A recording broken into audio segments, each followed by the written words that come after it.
Voidweaver Disc is one of the strongest healers right now, but almost everyone is making the same mistakes. In the next few minutes I'm going to show you exactly how to play it. So what actually makes Voidweaver different from every other healer? Voidweaver turns I've never seen a warlock die faster. your offensive into defense. Instead of sitting back and casting heals all game, you're constantly looking for opportunities to deal damage, create pressure, force enemy cooldowns, all at the same time while keeping your team alive through atonement. Pros to this spec is that it does insane damage and secures kills where you normally would not kill. The cons, you lack reactive healing and you're squishy. In this video we're going to be looking at the best race, the best talents, damage healing rotations, and your game plan, what you need to be doing as a Voidweaver. If you have any questions, then be sure to ask in the comments or come check me out twitch.tv. Oopies will be in the description. The number one thing that you need to focus on as much as possible in the arenas or Blitz or anything is atonement. You apply atonement through almost every single ability that you have: power word, shield, plea, radiance. And anyone who has atonement on them is healed based off the damage that you deal. So this is number one priority. If you don't have atonement on someone and you're doing damage, they're not getting healed and they're dying, you're losing. Your playstyle is heavily going to depend on what comp you're playing with, but 90% of the time it's going to involve in sitting in the back, max range, doing as much damage as possible and not getting CC'd. And yes, that means you're not really going for fears too often, because you push in for a fear, you put yourself in a position to get CC'd yourself, you get stunned for 5 seconds, that's 5 seconds that you're not dealing damage, which is in return also 5 seconds of not healing. And like I said earlier, we are not a reactive healer, so if you get stunned and you come out of it and then your teammate is at 40% health, well then you have to use about 2 to 3 globals to actually get them topped off. Alright, let's go into the healing and damage rotation. Every 45 seconds you have Evangelism. This spawns a Shadow Fiend which deals damage and deals bonus damage whenever you Mind Blast, Shadow or Death, and Penance. These are due to talents, which we'll cover here shortly. In order for it to do bonus damage though, you have to have Shadow Word Pain up on the target. Mind Blast and Shadow or Death consume 3 seconds worth of Shadow Word Pain and deal it instantly.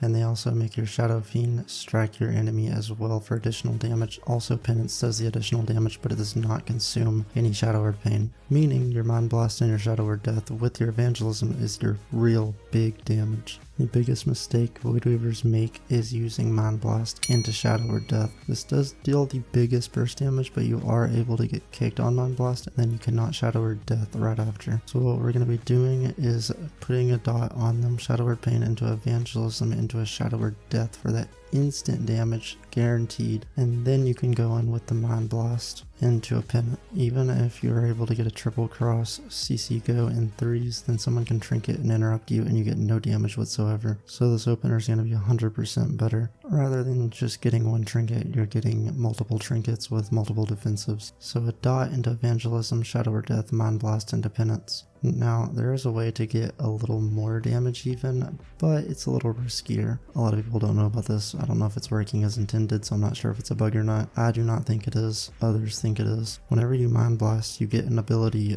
called Entropic Rift. It is the big black circle that gets put underneath the enemy's feet. Now, this does grow and does consistent damage and then blows up if it gets big and does a massive amount of healing and damage. The thing about this is whenever Entropic Rift expires, it gives you another Shadow Fiend pet. This one acts the same way as the Shadow Fiend from your Evangelism and deals bonus damage with your Mind Blast and Shadow or Death. Entropic Rift lasts about 6 or 7 seconds, I can't remember, so you normally would not have the second Shadow Fiend during your burst.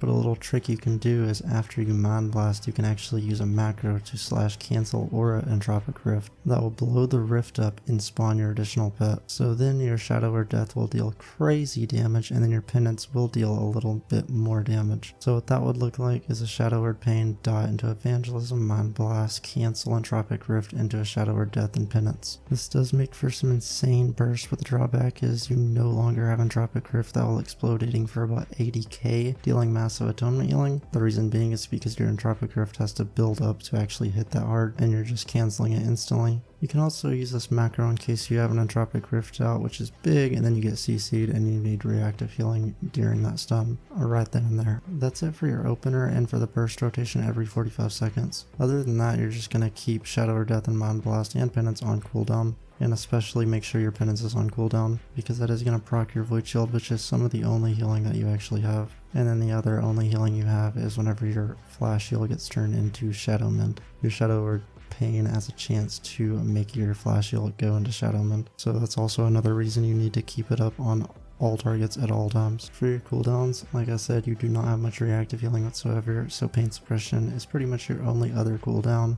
You have 2 charges, so you definitely want to force them out fast, at least one of them early. The less damage your team is taking is the more damage that you can deal. Keep Power Word Shield on cooldown and really try to fish out for that Void Shield, meaning use Penance on cooldown. One of your talents has a chance to make your Power Word Shield into Void Shield every time you pin it. For your stats, you're going to go Haste and Versatility. Haste so you can get more damage off, your globals will be faster, your dot will do more damage, and Versatility so you can do more damage and not die as easily. Moving on to the talents, we're not going to spend the most amount of time on them since I've already explained them, the main ones, but I will put them up on the screen. These talents will be in the description below as well, of course, so you can go ahead and copy it and then go to import, paste it in there, name it, whatever, and you'll have this exact talent build. Some flexible talents on the priest side are you can take out Everlasting Light for Mass Dispel, you can take out that for Strength Resolve, which is also 6% stamina, just makes you more tanky. You can go into spell wording, it reduces all damage taken by 6%, magic damage. And then moving to the discipline side, I wouldn't really change anything in this except for maybe take out Painful Punishment and put it in one more into Harsh Discipline if you like big penances. But that Painful Punishment is going to make your life 10 times easier with keeping Shadow Word Pain applied. So just leave it how it is. So let's look at some make or break talents that are going to save you in games. Surge of Light, your healing spells and smite have a 8% chance to make your next flash heal instant and cost 50% less mana, stacks 2 times. Pairing that with Shadow Mend, which whenever you have Shadow Word Pain up, it gives a chance to make your flash heal turn into Shadow Mend and stack up to 2 charges.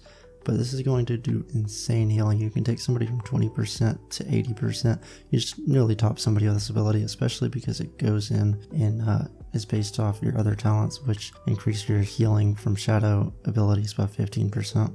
A little more going into that. Encroaching Shadows. Shadow Word Pain spreads to 2 nearby enemies when you cast a penance on the target. Let's say you cast a Shadow Word Pain on somebody, and when you penance, everyone around them gets that dot as well, resulting in more Shadow Mends. More Power of the Dark Side procs, which make your penance stronger by 30%. And then this is the one I've been talking about as well, Master of the Darkness, your Apex talent. Penance has a high chance to upgrade Power Word Shield into Void Shield, and it puts it on 3 allies, and it makes your shield reflect 25% of the absorption, turning it into damage.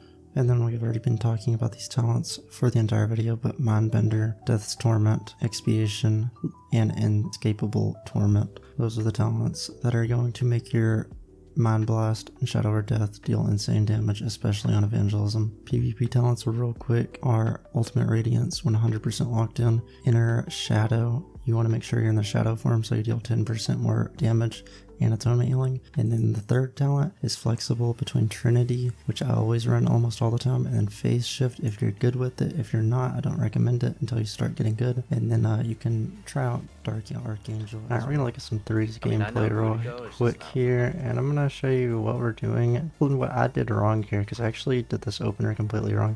We're going up for a sap on the Prez, and then we want to get a DB holding the 2 melee, and I accidentally put a dot on the warrior and then penance him, and it spreads to the enhance, which ends up breaking the full DB, and then he gets grounding off, so you have to wait here. We have a 5-second dot on, so we want that to be longer whenever we Shadow Word Death, which we already did. And we have to want to wait till that grounding is down for Mind Blast, and then we get the rest of that damage off.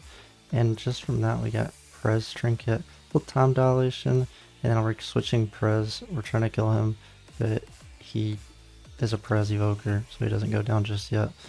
Well, then we go to Enhance, and we're doing so much damage. We're top damage, by the way, as Voidweaver. We're sitting as far back as possible, because there's no reason to be in. Well, then we got Wall from Prez there, and Wall from Enhance. Double Trinket, Erasal from Enhance. Well, the Shaman could die here in the next 10 seconds if we wanted to. If we CC'd to triple CC go on them and went Shaman within right now, then we would kill Enhance 100%. Guaranteed. But we just throw out that PS. We probably didn't need to do that because we were doing a go. But he was getting low, I was getting scared. Should not have thrown out that PS. That's another misplay. We go on the warrior here. And a bomb. The Prez does get to him with Verdant Embrace. We get a poly on him though. Time dilation. We're not going to kill right here. Well, DB, we're doing so much damage. Even though we messed up so much because we're Voidweaver, doing so much damage that we got parry. And then we got second wall from Perez. Because if we were to stun the Prez there while he's that low, no trinket, he would guarantee die. So that he's just pre-walling just in case. Well, now what we have an option to do is either kill the warrior or the Prez. We're staying back though. We literally just needed to do damage. We decided we're gonna go Prez. I just start lighting him up right here, right now. Our rogue is nowhere near. He's in a stun. We can't get the stun yet. By the time he finally gets the stun, I already have this guy, me alone. This is a frost mage actually. He's not dealing the most amount of damage to him. I took this guy alone to 40% health pretty much. Maybe just putting in a little work, you know, but Voidweaver, or he was at 60% when he got the stun. He's guaranteed dead. No wall, no trinket. Gone. If you found this video helpful or it could help someone else, drop a like, drop subscribe if you would like to. Like is free. Check me out, twitch.tv. Oopies be in the description below if you want to ask me in the comments questions, or you can ask me on my stream. I will answer anything and try to help my best. So anyways, peace.